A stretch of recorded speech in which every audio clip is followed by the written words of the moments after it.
നമസ്കാരം, ഏവർക്കും study Nifty മലയാളത്തിന്റെ സ്പെഷ്യൽ വീഡിയോയിലേക്ക് സ്വാഗതം. യുഎസിൽ ഇന്നലെ രാത്രിയാണ് നമ്മൾ ഏറ്റവും അധികം വെയിറ്റ് ചെയ്തിരുന്ന യുഎസിന്റെ ഫെഡറൽ റിസർവ് മീറ്റിംഗ് അവസാനിച്ചത്. മീറ്റിംഗിൽ നമ്മൾ പ്രതീക്ഷിച്ചതുപോലെ തന്നെ 25 ബേസിസ് പോയിന്റ്സ് റേറ്റ് കട്ടും ഉണ്ടായിരിക്കുന്നു. പക്ഷേ US മാർക്കറ്റുകൾ വലിയ ഒരു ഫോളിലേക്കാണ് പോയത്. നാസ്ഡാക്ക് 3.28% ഇടിഞ്ഞു, ഡൗ ജോൺസ് 2.58% ഇടിഞ്ഞു, നാസ്ഡാക്ക് 3% അടുത്ത് ഇടിയുകയും ഉണ്ടായി. ഇനി നമ്മുടെ നിഫ്റ്റിയിലേക്ക് വന്നാൽ ഏകദേശം 23,800-850 റേഞ്ചിലായിരിക്കും ഇന്ന് ഓപ്പൺ ചെയ്യാൻ സാധ്യതയുള്ളത്. ഏകദേശം ഒരു 350 മുതൽ 400 പോയിന്റ്സിന്റെ ഒരു ഗ്യാപ് ഡൗൺ ഓപ്പണിംഗ്, അത്ര വലിയൊരു ഗ്യാപ് ഡൗൺ ഓപ്പണിംഗിനാണ് ഇന്ന് സാധ്യതയുള്ളത്. ഇനി ഈ വീഡിയോയിൽ നമ്മൾ സംസാരിക്കാൻ പോകുന്നത് 25 ബേസിസ് പോയിന്റ്സ് റേറ്റ് കട്ട് ഉണ്ടായിട്ടും എന്തുകൊണ്ട് വിപണി ഇടിയുന്നു എന്നതാണ്. ഇതുകൂടാതെ ഇനി നിഫ്റ്റിയിൽ വളരെ പ്രധാനപ്പെട്ട സപ്പോർട്ട് ആവാൻ സാധ്യതയുള്ള ലെവലുകൾ കൂടി നമ്മളൊന്ന് പറയാം. ഇനി മറ്റൊരു കാര്യമുള്ളത്, മാർക്കറ്റ് വലിയ ക്രാഷിലേക്കൊക്കെ പോകുമ്പോൾ ആരും പാനിക് ആവാതിരിക്കുക. മാർക്കറ്റ് ഇങ്ങനെയൊക്കെ തന്നെയാണ്, വലിയ ക്രാഷിലേക്ക് പോകും, പിന്നീട് അത് തിരിച്ചു കയറി വരാറുമുണ്ട്.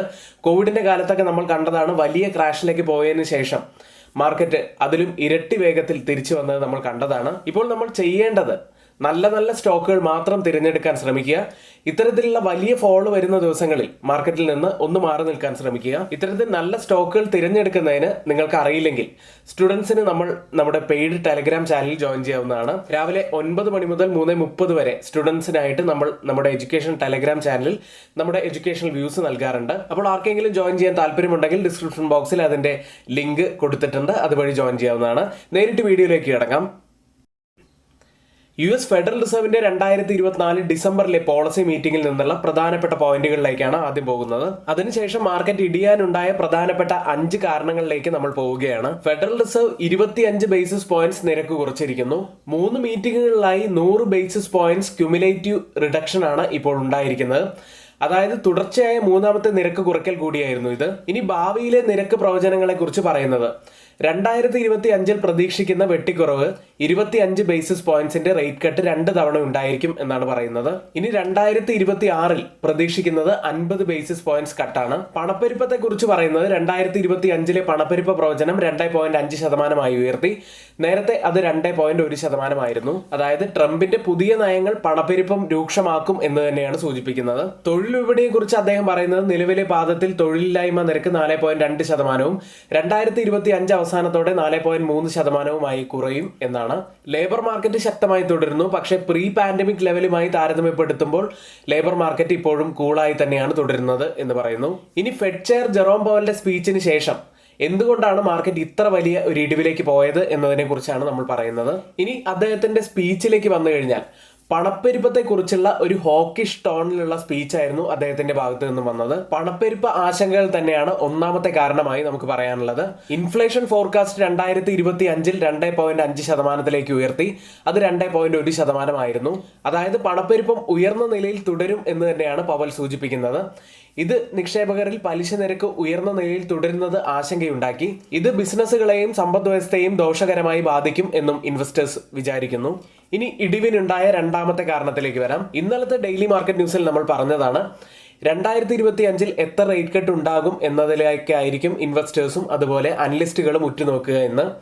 അതുപോലെ തന്നെ 2025 100 ബേസിസ് പോയിന്റ്സ് റേറ്റ് കട്ട് ആയിരുന്നു ആദ്യം പ്രഡിക്റ്റ് ചെയ്തിരുന്നത്. പക്ഷേ ഇപ്പോൾ ഇന്നലത്തെ ഡിസംബർ മീറ്റിംഗിന് ശേഷം അത് 2025 20 ബേസിസ് പോയിന്റ്സിന്റെ 2 കട്ട് മാത്രമേ ഉണ്ടായിരിക്കുള്ളൂ എന്ന് പറയുകയുണ്ടായി. ഇതുകൂടാതെ 2026 50 ബേസിസ് പോയിന്റ്സിന്റെ 2 കട്ടാണ് പ്രതീക്ഷിച്ചിരുന്നത്.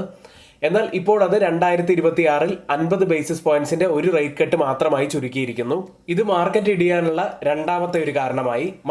മൂന്നാമത്തെ ഒരു കാരണമായി പറയാൻ കഴിയുന്നത്, ഭാവി നയങ്ങളെക്കുറിച്ചുള്ള വ്യക്തമായ ഉത്തരങ്ങൾ പവൽ ഒഴിവാക്കിയതോടെ ഇത് നിക്ഷേപകരിൽ പരിഭ്രാന്തി ഉണ്ടാക്കി. നാലാമത്തെ ഒരു കാരണം ബോണ്ട് ഈൽഡുകൾ ഉയർന്നതാണ്. അദ്ദേഹത്തിന്റെ അഭിപ്രായങ്ങൾ ബോണ്ട് ഈൽഡുകൾ വർദ്ധിപ്പിക്കുകയും ഇത് ബോണ്ടുകളെ സ്റ്റോക്കുകളേക്കാൾ ആകർഷകമാക്കുകയും ചെയ്തു. US 10-year ട്രഷറി ബോണ്ട് ഈൽഡുകൾ ഇപ്പോഴുള്ളത് 4.52 എന്ന നിലയിലാണ്. അതായത് 2.5% ഉയർന്നാണ് ഇന്നലെ ക്ലോസ് ചെയ്യുന്നത്. അഞ്ചാമത്തെ ഏറ്റവും പ്രധാനപ്പെട്ട കാര്യമായി കാണാൻ കഴിയുന്നത്, US മാർക്കറ്റുകൾ ഇപ്പോൾ ഓൾ ടൈം ഹൈ ലെവലുകളിലാണുള്ളത്. പ്രത്യേകിച്ച് S&P 500-ഉം നാസ്ഡാക്കും ഓൾ ടൈം ഹൈ ലെവലുകൾ കഴിഞ്ഞ ദിവസങ്ങളിൽ ടച്ച് ചെയ്തിരുന്നതുമാണ്. അതുകൊണ്ട് തന്നെ ഒരു നെഗറ്റീവായിട്ടുള്ള വാർത്ത വന്നപ്പോൾ അവിടെ ഒരു പ്രോഫിറ്റ് ബുക്കിംഗ് ഉണ്ടായി എന്നതാണ് സത്യം. ഏതായാലും മാർക്കറ്റുകൾ വലിയ രീതിയിൽ ഇനിയും ഇടിവിലേക്ക് പോകുമോ എന്ന് തന്നെയാണ് നമുക്ക് കാത്തിരുന്ന് കാണേണ്ടത്. വരും ദിവസങ്ങളിൽ നമുക്കത് കാണാം. നിഫ്റ്റിയിലേക്ക് വന്നാൽ ഇന്ന് വലിയൊരു ഇടിവ് തന്നെയാണ് പ്രതീക്ഷിക്കുന്നത്. അത്തരത്തിലാണെങ്കിൽ ഇനി ഡൗൺ സൈഡിൽ നമ്മൾ ശ്രദ്ധിക്കേണ്ട ലെവലുകൾ ഏതൊക്കെയാണെന്ന് നോക്കിയാൽ, ആദ്യം നമ്മൾ ശ്രദ്ധിക്കേണ്ടത് 23,200 മുതൽ 23,320 വരെയുള്ള ആ ഒരു ലെവൽ തന്നെയാണ്. അതായത് നവംബർ 21 തീയതിയിലെ ലോ ആയിട്ടുള്ള ഒരു ലെവൽ കൂടിയാണ്, ആ ഒരു റേഞ്ച് ആണത്. വളരെ പ്രധാനപ്പെട്ട ഒരു സപ്പോർട്ടായി ആക്ട് ആവാൻ സാധ്യതയുള്ള ഒരു ലെവൽ കൂടിയാണ്. ഇനി അടുത്തതായി ശ്രദ്ധിക്കേണ്ടത് 23,430 50 വീക്ക് EMA ഉള്ളത്. നവംബർ 21 തീയതി 50 വീക്ക് EMA ടച്ച് ചെയ്തതിന് ശേഷമാണ് നിഫ്റ്റിയിൽ ഒരു റിവേഴ്സൽ ഉണ്ടായത്. അതുകൊണ്ട് തന്നെ ആ 50 വീക്ക് EMA നമ്മൾ പ്രത്യേകം ശ്രദ്ധിക്കേണ്ടതാണ്. ഡൗൺ സൈഡിൽ നമ്മൾ ശ്രദ്ധിക്കേണ്ട പ്രധാനപ്പെട്ട സപ്പോർട്ടുകളാണ് ഇവയെല്ലാം. ഇനി കൂടുതൽ കാര്യങ്ങൾ നമ്മൾ മാർക്കറ്റ് ന്യൂസ് സെഗ്മെന്റിൽ പറയുന്നതാണ്. ഈ സ്പെഷ്യൽ വീഡിയോ ഇന്നിവിടെ പൂർത്തിയാവുന്നു. ഏവർക്കും നന്ദി.